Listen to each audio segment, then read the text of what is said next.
This is Sneaker Gears. My name is Levi. Welcome to another Performance Gears episode where we are doing a full review on this legitimate bad boy, the Jordan 34. And not only that, but we're also going to be comparing it to two possible contenders for Shoe of the Year, the Why Not 2 over here and the KD12. All three of these are amazing in their own right.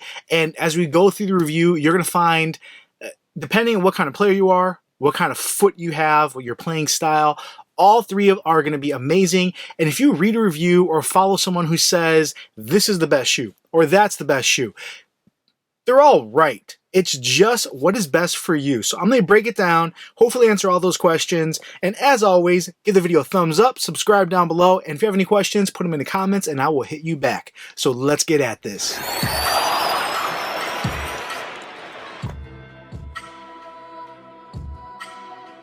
All right, so the most important aspect of a shoe is the fit. So we're going to break it down, and obviously I'm going to use my fit because I'm the one wearing the shoes here, but obviously how it correlates to different foot shapes and for you. So starting with the Jordan 34, this is an awesome shoe that I have really enjoyed.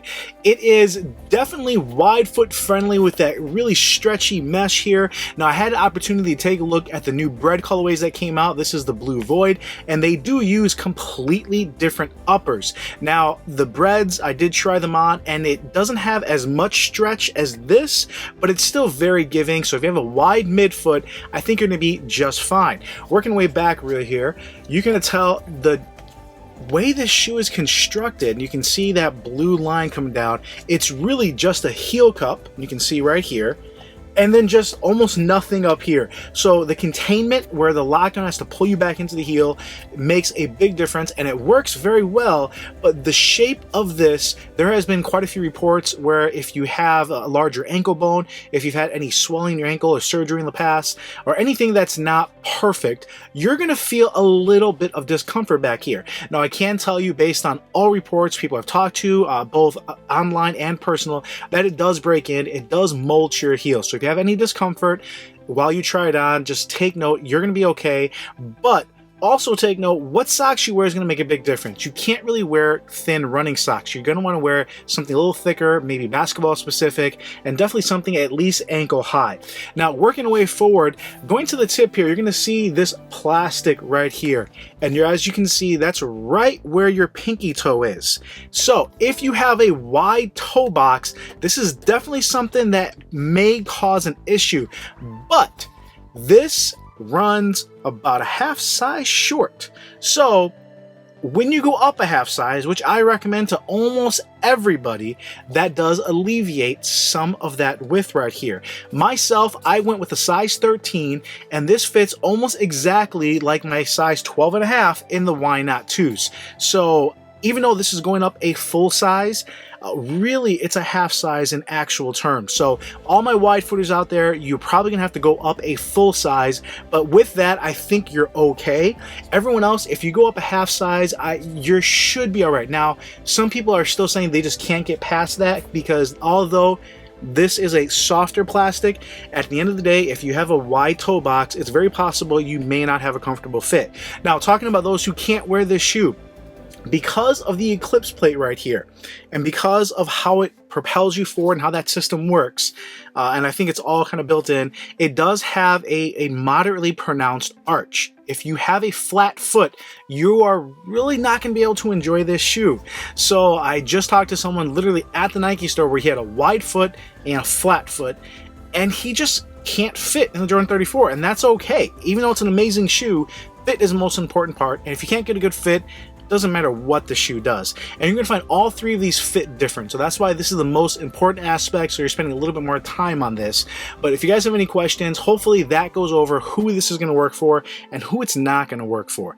Let's look at the KD12. All right, the KD12 Fit is almost the exact opposite in that it is a very narrow shoe.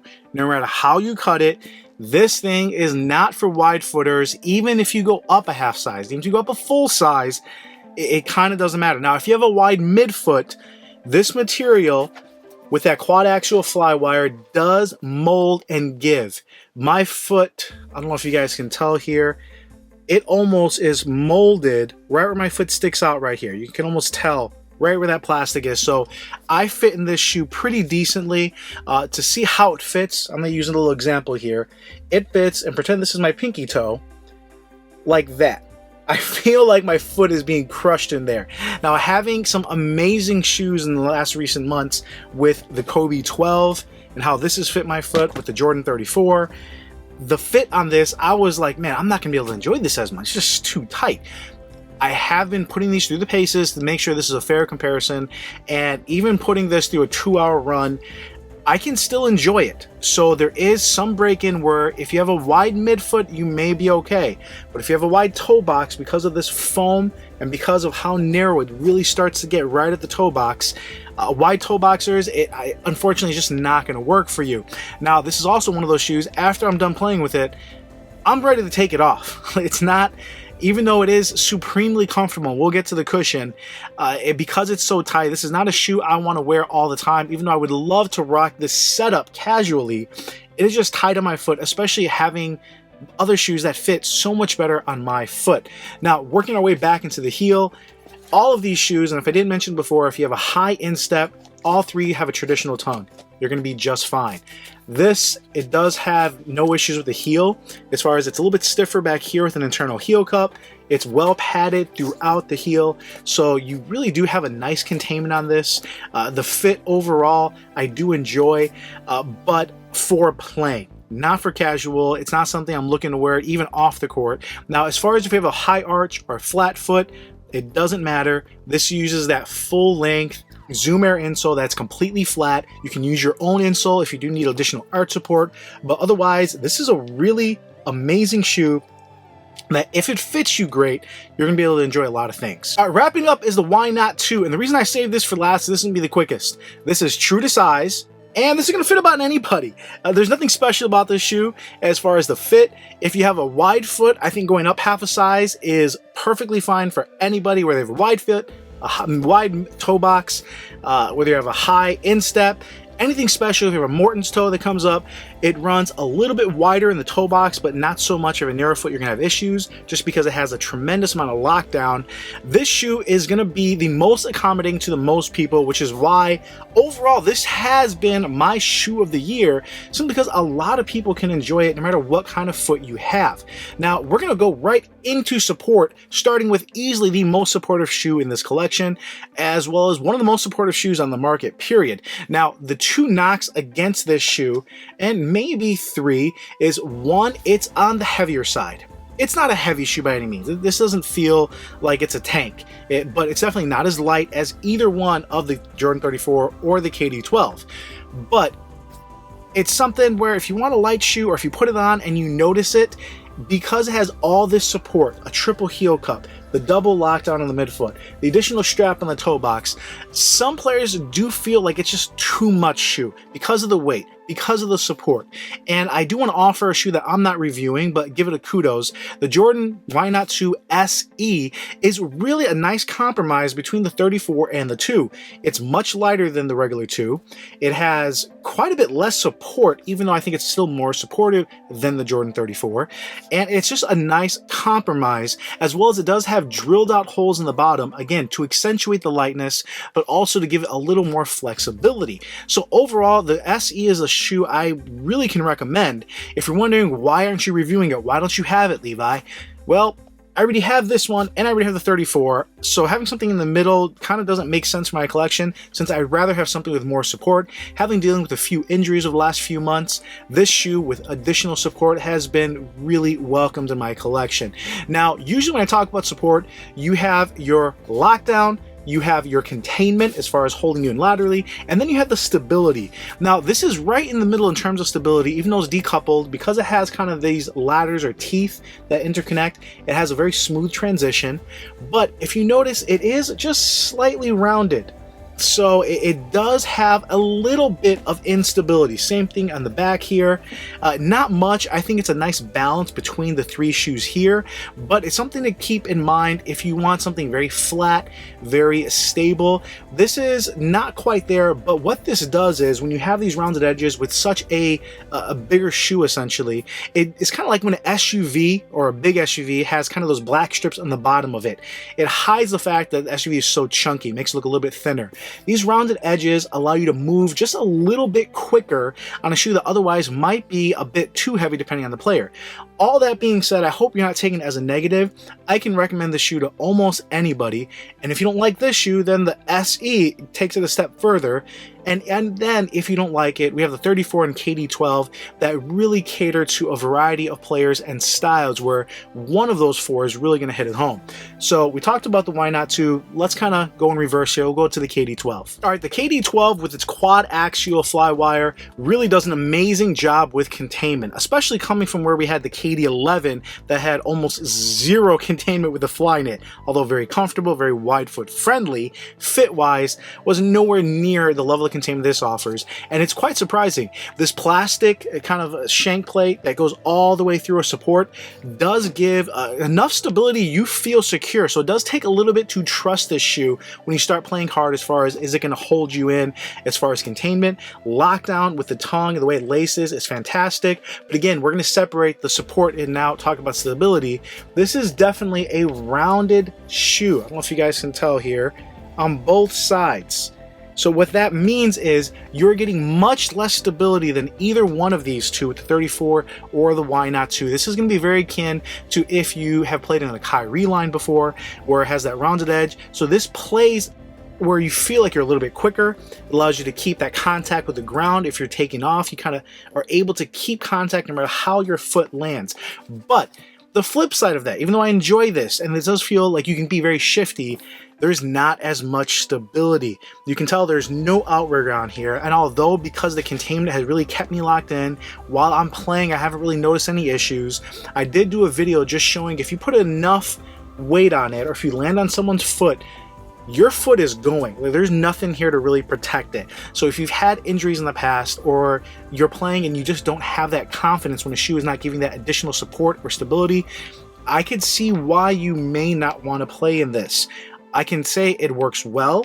It does a great job. As a bigger guy who plays quick, it has always held me in, but it's nowhere near as stable as some of the other shoes that we have right here. And that takes us to the Jordan 34. All right, the Jordan 34 support is definitely a huge question, simply because you have the beast and amazing athlete that is Zion Williamson wearing this shoe. Now, for anyone who's going to ask, is this supporting him? Well, two things. One, this shoe requires very little break-in, if any. If he has a 2-hour shoot-around before he actually has his games, he's going to be just fine. Actually, if he has a 20-minute shoot-around, you're going to be fine. But keep in mind, Zion Williamson is wearing a new shoe pretty much every game. So he doesn't have to worry about the shoe supporting him and being strong every play. When he was in college, he was only allowed to wear a certain number of shoes, and that is for practice and for play. So as that shoe wore out, obviously being just a larger athlete, he wasn't able to swap that out for something a little more fresh. So if you're wondering, is this strong enough? I'm about 240 pounds, and this has held up over the last, 3 weeks now, and has been surprising. Now, when you first start playing it, the support does not feel like it's enough, but you're getting not only the outer layer of protection. On this, you can see the blue here, or that emerald. That's another layer of support. And then finally, let me see if I can kind of go in here. You see this little vamp right there on the side? It's almost like it's just an additional layer of glue. That's almost like 3 layers of really helping the containment. That being said, I still feel like my foot's trying to come out, but it hasn't. It's been great. This plastic piece has been very crucial as far as any kind of step backs where I feel like, okay, the shoe's holding me in. The biggest 2 things that this shoe has that really give you confidence is, one, the heel cup. You feel incredibly locked in. You know your foot is not going anywhere. There's nowhere for it to tip over. You feel like you are just as stable as can be. And that's because, one, you can just tell the flat bottom and wide base. Very similar to what we got on the Kobe FF. You have 2 shoes that have very flat bottoms, very wide bases where you just feel like your foot is planted. So going up for shots, just practicing shooting, you just feel a little bit more stable. You have a little better base.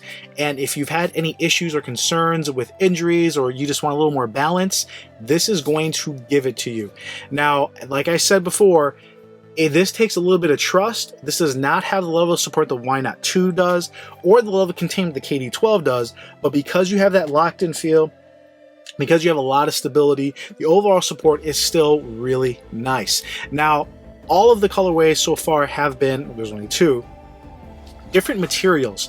So hopefully I do want to get one of each and really compare and see if one is better than the other, if one is lighter or heavier. You have the blue void colorway that is kind of this stretchy element 57 nylon, really weird material, but I do like it performance wise. You have the bread colorway that uses more of a engineered kind of mesh, very similar to what they had in 33, and then you have another colorway with the amber that I've seen that looks like almost a fake suede. All 3 are different materials, and I don't know how that's going to affect support or performance, but hopefully I'll be able to get one of each and really fill you guys in. That's the support, and you can see how different these are, and the fit and support are going to be the 2 areas where all 3 of these shoes separate very much so. So hopefully with these 2 sections you can really dive in and see what is best for you.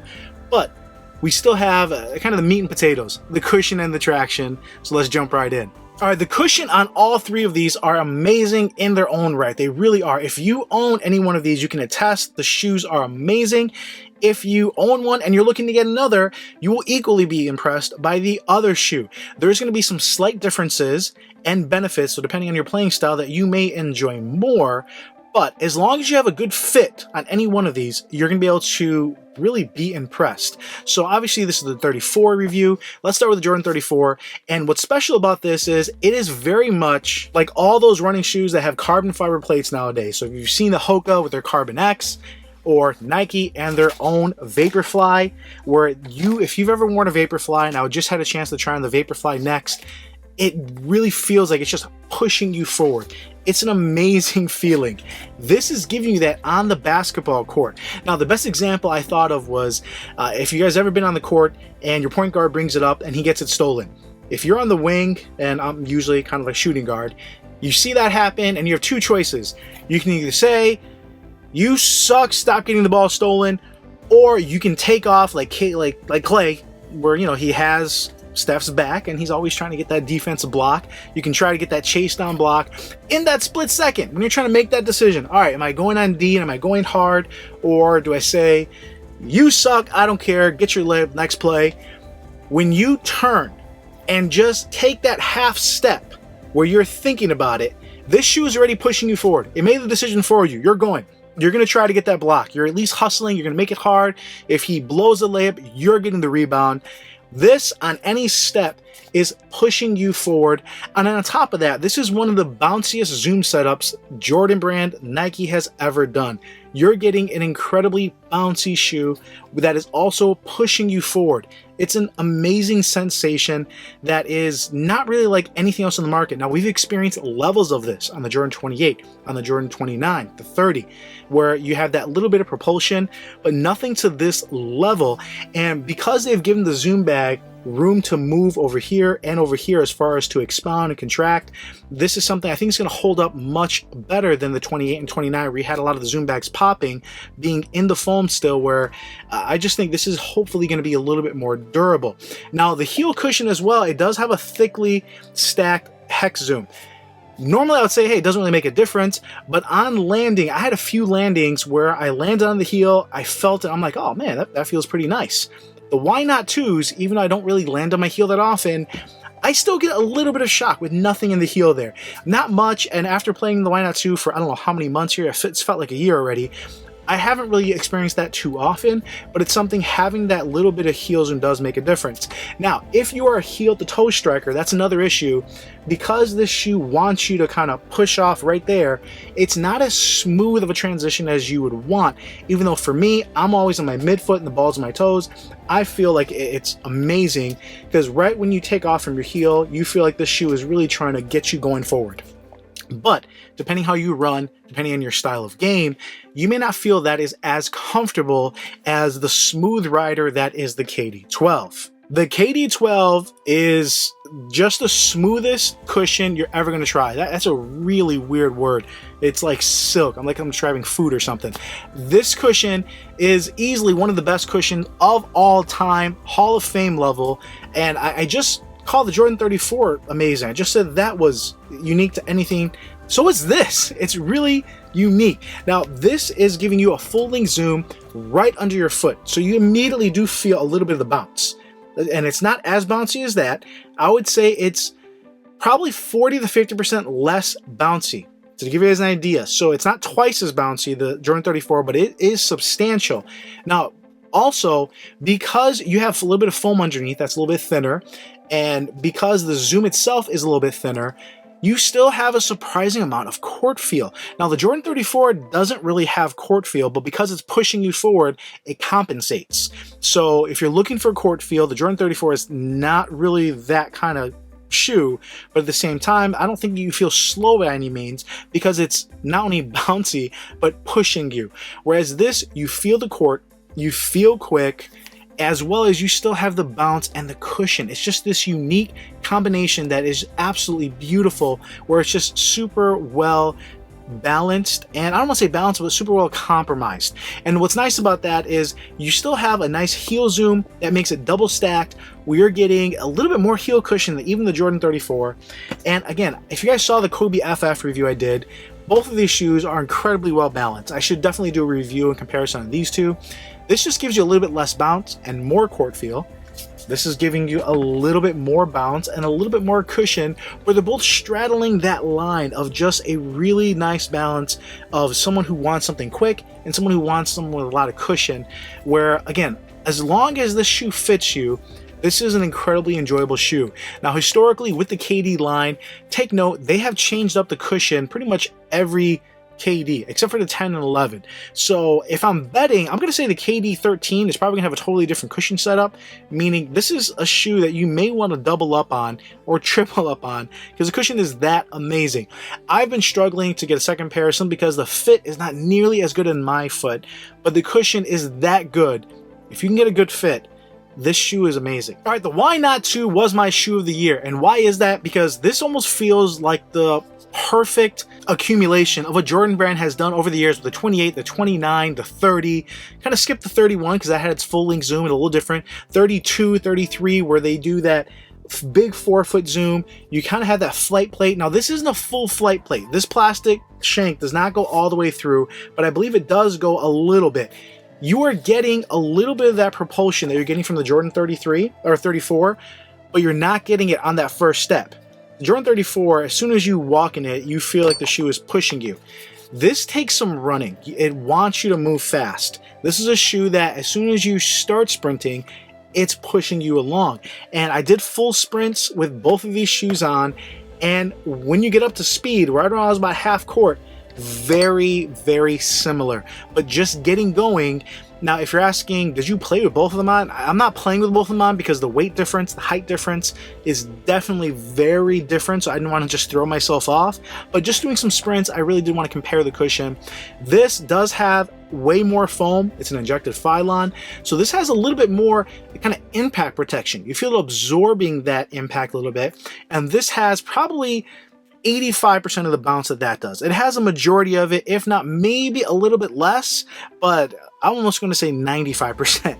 But the foam, it doesn't feel as lively as that does. That's why, but I did some jump rope with both of these, where I'm just trying to get some double unders. I'm not a CrossFitter, and just as you land, as you pop back up, they feel very similar with just a little bit of edge going to the 34. But the cushion on this is absolutely fantastic.